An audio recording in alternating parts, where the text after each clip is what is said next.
Olá, família luminosa, como é que vocês estão? Tudo bem? A família luminosa agora tem mais um membro que passou para o outro lado e que vai nos assessorar, nos ajudar, nos iluminar ainda mais daqui para frente. Que foi o meu pai, que na segunda-feira passada, exatamente há uma semana, dia 16 de setembro, fez a sua passagem definitiva para o Reino Celestial, de onde ele veio há 93 anos atrás. E eu quero agradecer a cada um de vocês, muitas pessoas que enviaram suas condolências, emitindo energias positivas para mim, para ele que estava chegando lá de volta à sua casa. Para quem vai é uma alegria, uma festa, né? Um retorno. E para quem fica, às vezes pode ficar um vazio, uma saudade, né? Se bem que a gente que tem uma consciência espiritualista mais aberta, então a gente enfrenta essas coisas com outra ótica, né? De uma forma bem diferente. Quase alegre, sem poder expressar muito essa alegria interior, porque senão as outras pessoas não iriam entender. Mas eu quero dizer para vocês, contar para vocês como foi que eu me senti, né?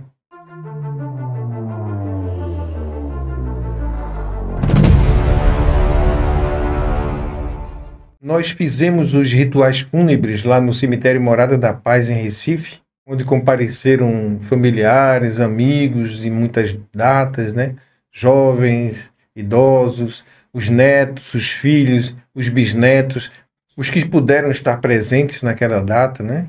E eu tive a graça de ser aquele que iria fazer os agradecimentos durante o ritual religioso que foi feito. Embora ele não fosse religioso, mas há pessoas religiosas na família que providenciaram lá um ritual católico e eu fui escolhido, tive a graça de ser escolhido para fazer os agradecimentos. Então eu pude expressar a gratidão pela vida dele, pela vida das pessoas que compartilharam com ele a vida dele, né, ao longo da vida dele. E foi muito bonito, eu me senti muito bem com isso. Meu pai era uma pessoa muito alegre, muito vivedor, muito espiritualizado. Eu não estou aqui apenas para falar do meu pai, mas para falar da experiência luminosa que foi a vida dele e que foi a passagem dele. É uma oportunidade da gente falar sobre essa questão da morte, né? Que a gente sempre fala da quase morte, a gente fala das lições da quase morte e quase nunca falamos sobre a morte propriamente dita. Esse é um tema tabu, geralmente, na nossa sociedade.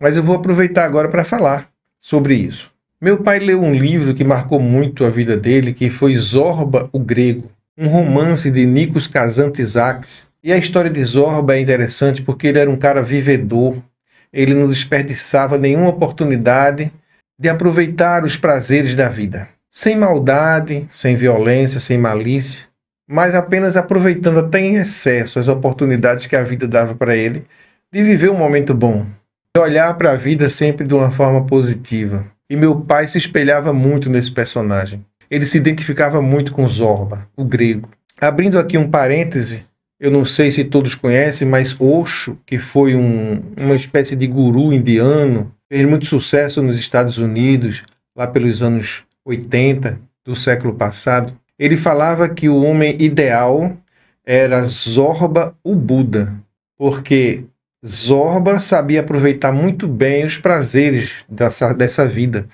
E a gente já ouviu muitos relatos em que pessoas que foram para o outro lado através do EQM foram indagados acerca de se eles aproveitaram bem a vida.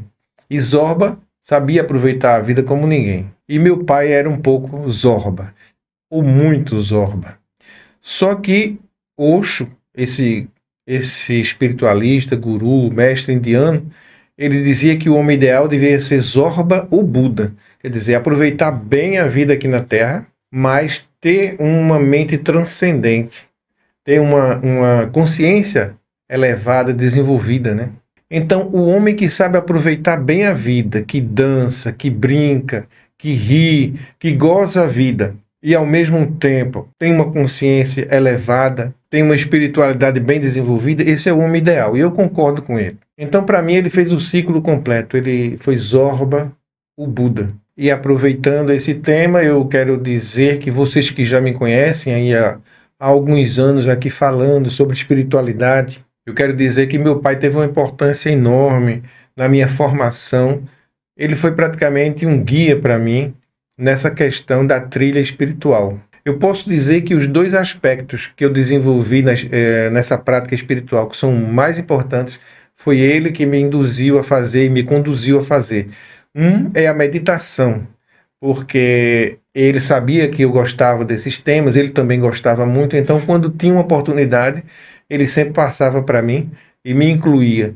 Então um dia ele me chamou e disse: olha, eu inscrevi você, eu e você, num curso de meditação que vai ter de 3 dias com um frei franciscano, não, um frei era jesuíta, o Frei Angelino.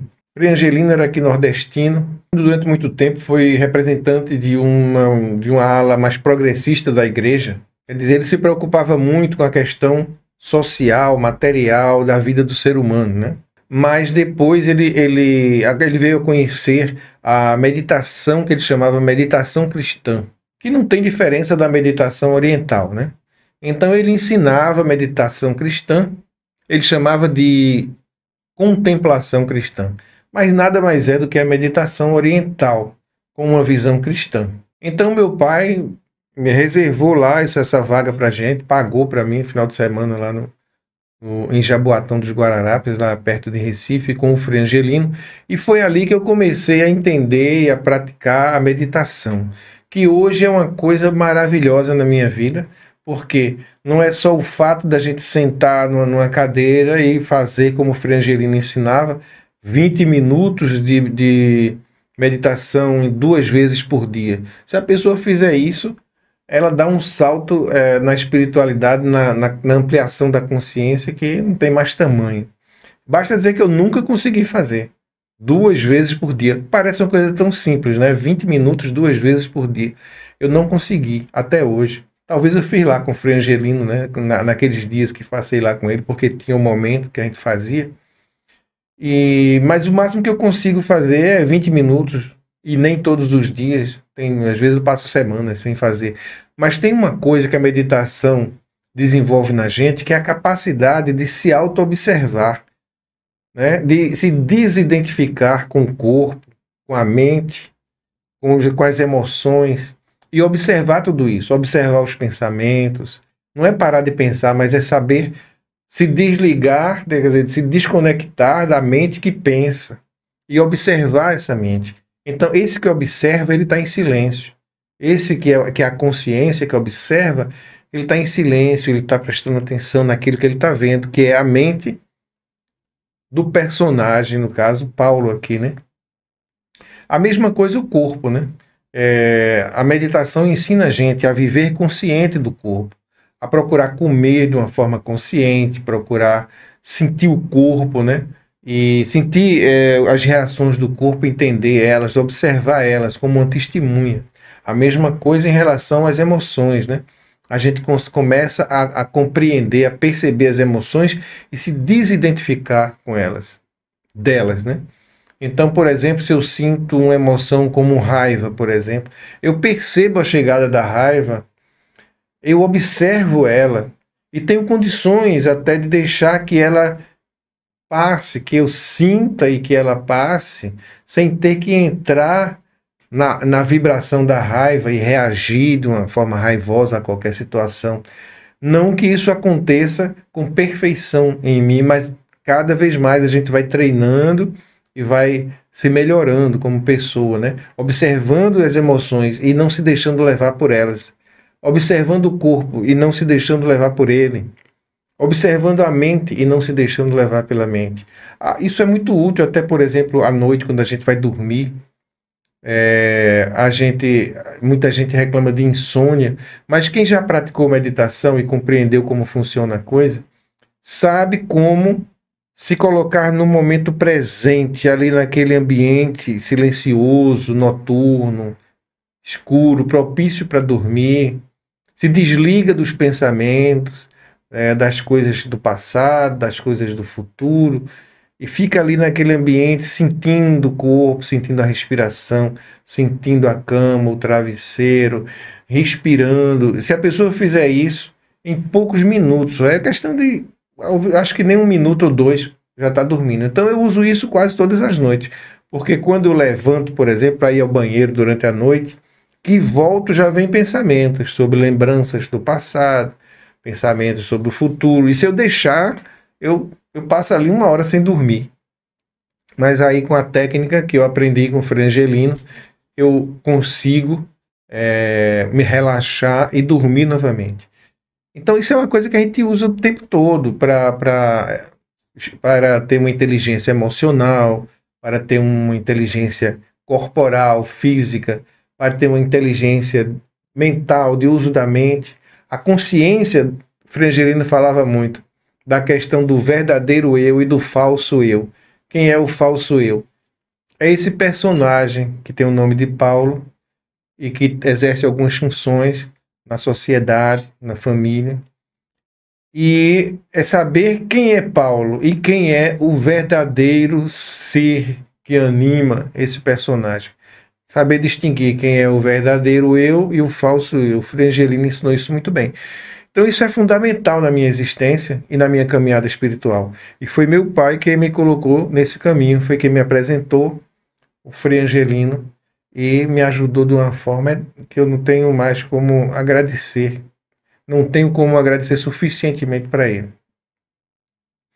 Outra coisa que ele também me levou, né? E foi um curso de hermetismo, que ele, através de um amigo, ele soube que existia esse curso de hermetismo, com um mestre muito conhecido aqui na região e no Brasil todo, que é o mestre José Laércio do Egito. Ele já é falecido, naquela época já estava realmente no fim da missão dele, mas ele deu um curso de hermetismo para a gente. Ele era seguidor do mestre Gabriel, da União do Vegetal, né? Muito conhecido aqui foi o José Laércio do Egito. Ele escreveu muitos livros sobre o hermetismo, alguns deles estão aqui, estão ali na minha biblioteca. Muita coisa sobre a mente e sobre o hermetismo de modo geral, as leis herméticas, né? E então eu fiz um curso com ele, teve aquelas diversas câmaras, né? Eu fui até a 4ª câmara, não entrei na 5ª câmara, são 9 ao todo. Mas só essa parte que eu aprendi com ele, que eu viajava de 15 em 15 dias, ou era uma vez no mês que a gente ia para Gravatá, uma cidade aqui de Pernambuco, onde ele tinha a casa dele lá, e a gente fazia essa viagem agradável, eu, meu pai e mais 2 amigos. A gente ia no carro conversando sobre filosofia, espiritualidade, assistia lá a sessão de ensinamento lá do mestre José Laércio do Egito e voltava para Recife. Foi um período muito agradável e eu aprendi muito sobre a questão das leis herméticas, que é, de fato, a espinha dorsal de qualquer tradição espiritualista. Se a gente estudar ali as leis herméticas, os 7 princípios herméticos, o mentalismo, quer dizer, tudo é mental na existência, tudo é mente. A correspondência, que é aquela lei que diz o que está em cima é como o que está embaixo, quer dizer, tudo, e realmente é assim que funciona o universo, né? Desde um átomo até uma galáxia praticamente funciona da mesma forma. Tudo que é grande funciona igual que é pequeno, porque tudo é um e tudo funciona da mesma forma. O princípio da vibração é que tudo vibra, né? Tudo é movimento. É a partir do som, esse som que eu estou falando aqui faz o ar vibrar e gera um som, e tudo que é gerado é através da vibração. Inclusive, dependendo do nível de vibração, a matéria que é gerada pode ser mais densa, menos densa, e a gente sabe que tudo é vibração. A gente fala nisso quase todos os vídeos, todos os relatos falam sobre a vibração. Em nós tem muito a ver com as emoções. As emoções geram a vibração energética e tem consequências. Podem ser boas ou ruins, dependendo da vibração. O princípio da polaridade é muito importante e mostra que o bem e o mal são uma coisa só. Apenas estão em limites opostos, em polos opostos de uma linha, né? Então, existem gradações também, né? De bem e de mal. E no extremo do bem ele está numa ponta, e o extremo do mal está numa outra, mas tudo faz parte de uma coisa única. E esse é o princípio da polaridade. Um outro princípio é o do ritmo, né? Tudo tem um ritmo na natureza. O dia, a noite, as estações do ano. a vida, o nascimento, a morte, né? Tudo tem seus ciclos, né? Seus ritmos de acontecer, e a gente sabe qual o ritmo da vida humana, qual o tempo que ela dura para fazer o seu movimento, né? Aquilo ali é um ciclo. Então a vida tem seus ritmos, e esse é um dos princípios herméticos. Tem o princípio da causa e efeito também, que a gente usa diariamente. A gente sabe que tudo aquilo que a gente emite volta para a gente, né? Tudo aquilo que a gente dá ao universo, a gente recebe de volta. Então, dessa forma, a gente é criador da própria existência. E se a gente colhe bons frutos ou maus frutos, em geral, isso é consequência daquilo que a gente emite, daquilo que a gente faz. A gente tem uma responsabilidade em tudo aquilo que acontece na nossa existência. Então, esse é o princípio da causa e efeito. E, por fim, o princípio do gênero, que é masculino e feminino. E não tem nada a ver com sexo. Tem a ver com uma situação que a pessoa assume, que a coisa assume. Por exemplo, aquilo que assume a ação é considerado masculino. Aquilo que recebe a ação é considerado feminino. Então, se eu pego um martelo e bato num prego, o martelo está exercendo ali o gênero masculino. O prego está recebendo. Então, ele está ali praticando o gênero feminino. Mas, por sua vez, o prego, quando entra na madeira, que fere a madeira, ele está sendo masculino. Então, isso não tem a ver com machismo, não tem a ver com feminismo, nem com sexo. Tem a ver com princípios da existência. Existem aqueles que fazem a ação, aqueles que recebem a ação. E daí, a gente estudando, a gente entende melhor a questão do gênero masculino e feminino. Então, por exemplo, um homem, ele pode exercer o gênero feminino sem deixar de ser homem, sem deixar de mudar de sexo por causa disso. Apenas ele pode ser receptivo em relação a alguma coisa e ele está sendo ali, exercendo o gênero feminino. Enquanto quando ele estiver agindo sobre alguma coisa, ele é masculino. Isso a gente está fazendo o tempo todo, trocando o tempo todo de posição na vida, mas esse é um dos princípios que regem a nossa existência. Então, isso eu uso diariamente para entender o processo da existência, entender todos os fenômenos que acontecem com a gente.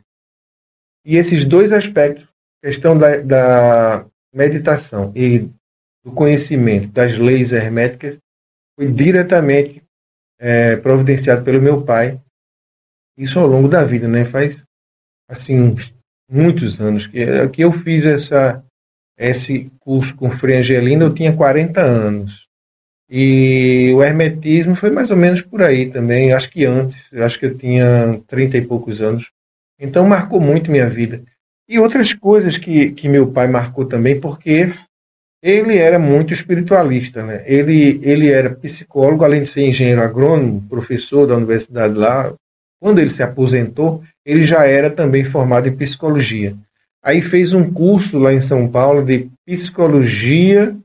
É um tipo de terapia, terapia regressiva de vidas passadas. Quer dizer, como psicólogo e terapeuta, ele foi aprender lá essa técnica de fazer regressão.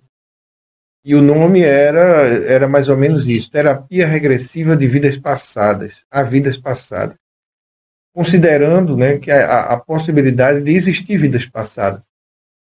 Ou não, porque a técnica ela fazia um relaxamento na pessoa, né, com música, com algumas palavras que ele dizia, a pessoa entrava num estado ali mais ou menos alfa, né, cerebral, parecido àquele com pré-sono, e aí ele começava a fazer algumas perguntas. Era quase um processo de hipnose, mas não chegava a ser hipnose porque a pessoa não perde a consciência. E realmente, né, a pessoa ia lembrando de traumas nesta vida, ou na gestação, ou até lembranças que poderiam ser consideradas de vidas passadas, porque a pessoa se via, como a gente já viu muitos relatos, inclusive, de EQM, em que a pessoa tem lembranças de vidas passadas, se vê numa época diferente, vestido com roupas de épocas diferentes, numa sociedade de época diferente, interagindo, vivendo, sentindo emoções e guardando muitas vezes traumas e a pessoa lembrava de coisas, né, que poderiam ser a origem daqueles traumas. Por exemplo, a pessoa sentia uma dor aqui nesse ponto, mas que não era identificada por nada, por nenhum exame médico. Ia para os médicos e o médico dizia que não era nada. E aí ele trazia essa pessoa, ela fazia uma regressão de memória e se via numa batalha na Idade Média, onde ela levou aqui um furo de uma lança, alguma coisa. E aí guardou aquela emoção que foi para outras vidas. E aí meu pai fazia um trabalho de distensionamento, né, para a liberação daquela emoção guardada no corpo energético, que se refletia no corpo físico, e muitas vezes a pessoa ficava livre daquela dor, né?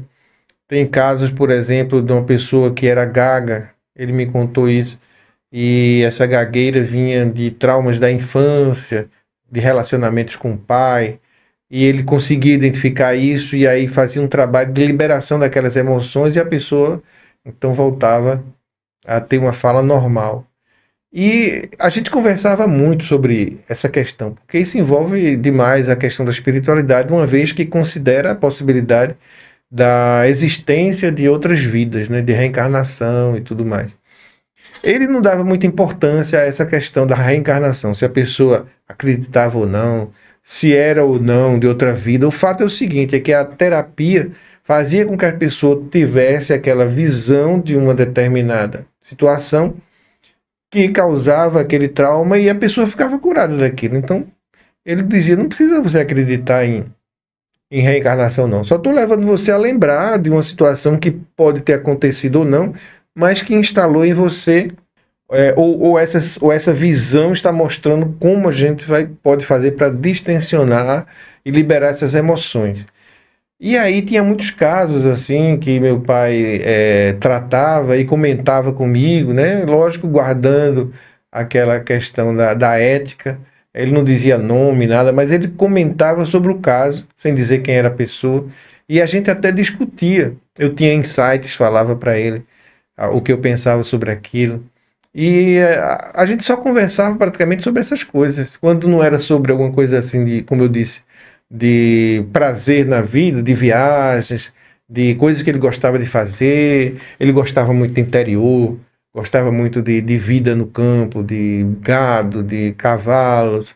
E a gente conversava muito sobre essas coisas, conversava sobre psicologia. Tanto que muita coisa muita noção que eu tenho de psicologia foi através dele que eu consegui entender muita coisa. Muitos livros, né, que ele tinha lá em casa, na estante dele, eu lia muito. Ainda hoje esses livros estão aqui comigo, muitos deles estão aqui comigo. E então eu aprendi muita coisa com ele sobre psicologia, sobre inclusive essa terapia regressiva, e discutimos casos, discutimos consequentemente sobre espiritualidade, e ele tinha uma visão muito ampla da questão da existência. E com ele aprendi muita coisa. Então eu posso dizer que nessa vida ele foi mais do que meu pai. Ele foi um guia, né? Foi um mestre.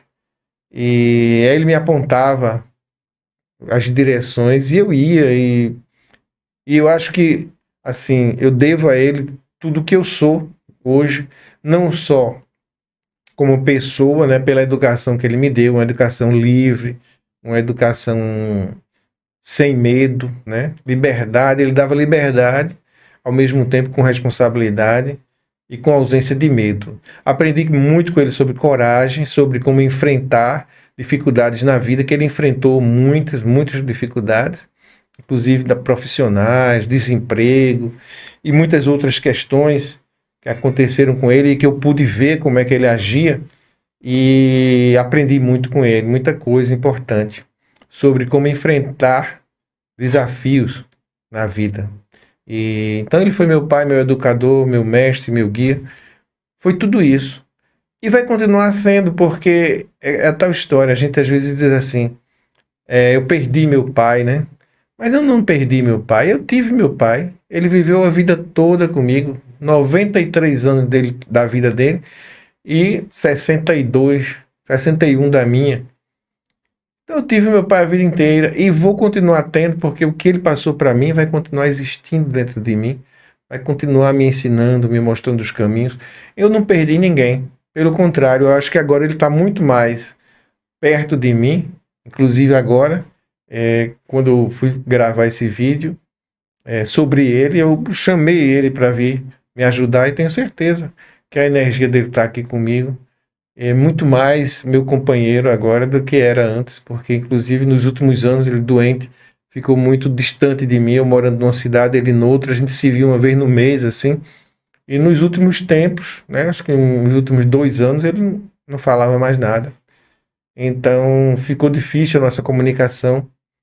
Se eu tivesse que ter perdido um pai, não teria sido agora, eu poderia dizer que eu já tinha perdido ele há muito tempo, porque ele já estava praticamente ali, como um vegetal em cima da cama.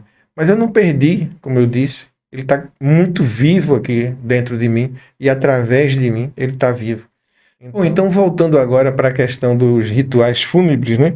Como meu pai gostava muito de viver, e vocês estão vendo aí nesse painel algumas imagens que mostram que ele gostava de dançar muito, e ele tinha uma característica própria, né? Porque a dança que ele gostava de dançar era uma dança parecida com a dança grega, a dança de Zorba, o grego.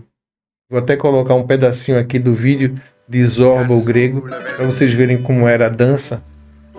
E meu pai gostava de fazer essa dança, né? E ele gostava muito de dança espanhola também, né? Então ele dançava assim, batendo com a mão em cima, ou então fazendo assim. Ele gostava de dançar muito assim. E as pessoas achavam engraçado, mas ele curtia aquilo ali, aquela dança. Aquilo para ele era uma terapia, né? Fazer aquele exercício ali de dança livre. E o interessante é que lá no ritual, né, fúnebre dele, quando terminou tudo, depois das mensagens, né, alguns netos leram mensagens, fizeram depoimentos, falando como ele foi importante na vida deles também, marcou a vida muito dos netos. Os bisnetos são muito pequenos, né, ele já era muito idoso, não marcou muito a vida dos bisnetos, mas dos netos ele marcou muito, e dos filhos. Então foi muito bonito. E no final, meu filho, Alexandre, fez uma surpresa que foi depois, porque não foi enterro, foi cremação. O ritual é bem mais interessante. Então, depois que o caixão que estava ali entrou na parede que estava atrás do caixão, abre-se uma janela e o caixão entra, e quando isso está acontecendo, ele joga umas pétalas de rosas, tem uma luz em cima, uma música, então fica uma cena bonita. Tem um gelo seco, né? Então é quase que um espetáculo, um cenário que eles montam ali. Quando o caixão entrou, que terminou aquilo, meu filho subiu numa espécie de um palco de madeira que tinha e dançou igual como ele dançava. E aí minha sobrinha, filha do meu irmão, subiu e dançou junto com eles. Eu estou mostrando aqui para vocês agora essa cena linda, parece mais uma cena de uma festa, mas foi a cena fúnebre lá dos rituais fúnebres do meu pai. Então, você veja, quando a pessoa vive uma vida plena, completa, ele só deixa aquelas boas lembranças, e a morte dele não é uma coisa triste. É lógico que a gente sente, a gente chora, porque a gente tem emoção, é normal, saudade, as lembranças, né? Naquela hora que a vida se transforma, né? O corpo fica ali e o espírito sai, as pessoas passam por um momento de cartaz, de revisão de vida, né, de lembranças, e aí vem as emoções daqueles momentos que a gente viveu, e a gente chora, né, mas não quer dizer que está triste. A lágrima, muitas vezes, é lágrima de alegria, né, o choro pode ser um choro alegre, não precisa ser um choro triste, e isso aconteceu lá, nós choramos, nós nos abraçamos, mas com aquele sentimento bom no coração, de que ele viveu uma vida plena e que deixou bons exemplos e boas lembranças. E falando em questão de experiências luminosas, né, durante esse processo dele, que foi longo, esse processo que eu chamei de o processo do Buda, da transformação dele, da evolução dele no sentido do Buda, foi um processo lento, gradual. E eu cheguei a conversar com ele sobre isso. E eu perguntava a ele, e aí, nos seus sonhos, tem visto seus amigos do outro lado, seus parentes, seus irmãos? Porque teve 3 irmãos dele que foram embora antes dele, né? Uma irmã e 2 irmãos. E o pai, e os tios, e os amigos. E aí ele dizia, eu tenho visto, tenho falado com eles. Diga, e aí, o que é que eles estão dizendo a você? O que é que eles dizem? Aí ele disse, eles estão preocupados. Eu disse, com quê? E ele disse, porque eu estou demorando muito.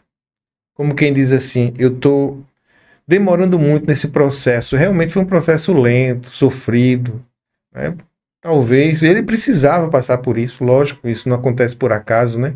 Precisava passar por isso. Mas ele disse a mim, eles estão preocupados porque eu estou demorando muito. Eu acho que se ele tivesse avançado mais rápido nesse processo final, ele poderia ter sofrido menos, né? Mas ele estava lento. Ele foi um processo muito lento e talvez isso tenha feito ele sofrer mais e tenha levado os irmãos, os parentes, os guias lá do outro lado a ficarem um pouco preocupados, que talvez quisessem que o processo fosse mais rápido, né?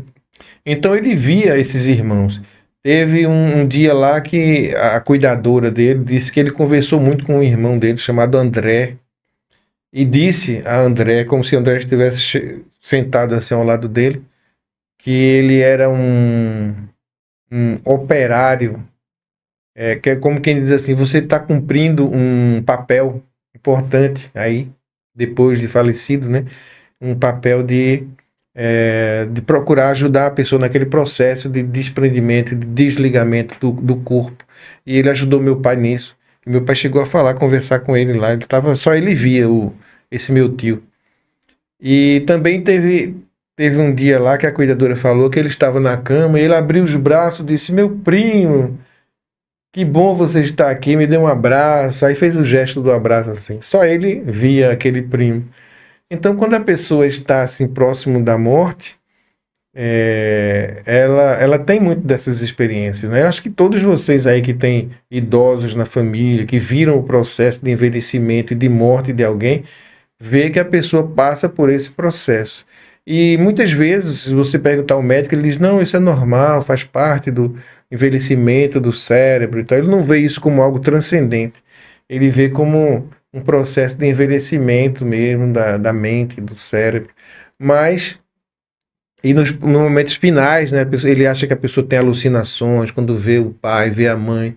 A minha mãe passou por isso, né? Minha mãe conversou muito com a mãe dela, já era falecida há muitas décadas, tanto que eu nem conheci minha avó, mas ela conversava com a mãe dela todas as noites. Quando ela foi para o hospital, eu me lembro, ela passou um mês no hospital, minha mãe morreu em 2018. Ela disse que a mãe dela já tinha conversado com ela, já tinha tranquilizado ela, que tudo ia terminar bem. Então, essas pessoas que estão do outro lado, elas cumprem um papel muito importante nessa passagem, no extremo da velhice ou da morte, mesmo que não seja velhice, seja uma morte. É muito comum a pessoa entrar em contato com parentes. E meu pai teve isso, teve muito isso. E conversava comigo sobre isso. E eu tenho certeza que foi feita uma festa lá para receber ele, porque tinha muita gente. 93 anos, né? A maioria dos amigos, parentes, todos já falecidos, muito mais gente próxima a ele lá do outro lado do que desse lado de cá, né? Até ex-alunos, amigos, pessoas. Eu acho que foi uma grande festa. Eu imagino que tenha sido uma grande festa a chegada dele lá. E se ele soubesse, né, dessa alegria, dessa festa, dessa liberdade, desse prazer de se libertar, talvez ele tivesse até sofrido menos, quem sabe, demorado menos nesse processo. Mas ele vivia, era muito vivedor, ele gostava muito da vida. E talvez por isso tenha demorado um pouco mais a se desprender, apesar de ser uma visão espiritual muito ampla, né? Bom, então, essa primeira parte, esse primeiro vídeo é justamente meu depoimento sobre ele. E o segundo vídeo, a segunda parte desse vídeo, vai ser ele mesmo falando numa entrevista que ele deu para minha sobrinha.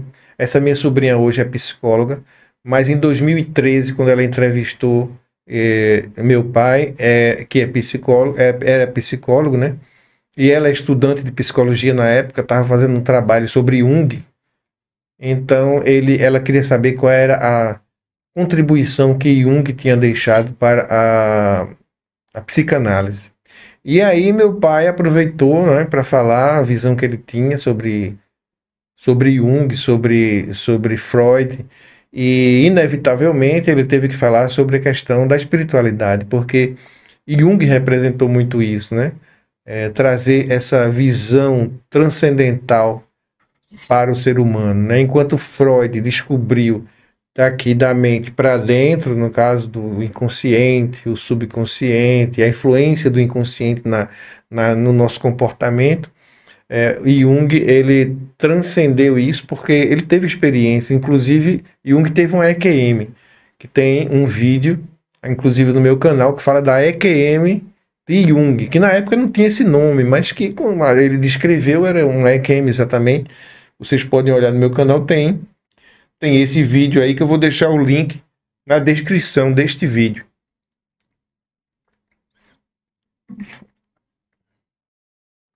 Então a minha sobrinha convidou meu pai para fazer essa entrevista falando sobre a contribuição que Jung tinha trazido para a psicanálise. E aí meu pai fez uma conversa ali com ela, onde ele mostrou, não de uma forma acadêmica, apesar dele ser professor universitário, psicólogo formado e ser um trabalho acadêmico da minha sobrinha, Andressa, o nome dela, ele falou muito de uma forma assim, numa linguagem bem simples e não acadêmica, né?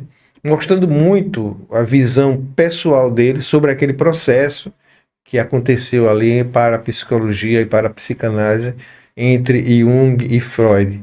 Então, quem se interessa por esse tema, psicologia, Jung, Freud, consciente, inconsciente e espiritualidade, vai gostar dessa entrevista que meu pai deu a Andressa, minha filha, ou minha sobrinha, que hoje é psicóloga, trabalha lá em São Paulo e é psicanalista. Então, muito obrigado por vocês terem me escutado até aqui. Espero que tenham gostado de conhecer essa história do meu pai, que é a minha história também, é uma parte da minha história, é um lado da minha história, né? E espero que vocês gostem também do próximo vídeo, parte 2, onde meu pai vai falar sobre a contribuição de Jung para a psicanálise, quando ele vai mostrar uma visão muito pessoal da existência e da visão transcendental que ele tinha. Não esqueçam de dar like nesse vídeo, de se inscrever no canal se vocês não são inscritos ainda. Agora é tudo pelo Zap e pelo Telegram. Ficou muito mais fácil. O número é 839-9911-0965. Agende uma entrevista, envie seu áudio, seu vídeo ou seu escrito e nós publicaremos no canal. Também pode enviar dizendo o seu nome, de onde está nos assistindo, por que gosta do nosso canal e nós publicaremos durante a nossa programação. E se quiser nos apoiar com qualquer valor, você pode usar este número também como chave Pix e nós seremos eternamente gratos.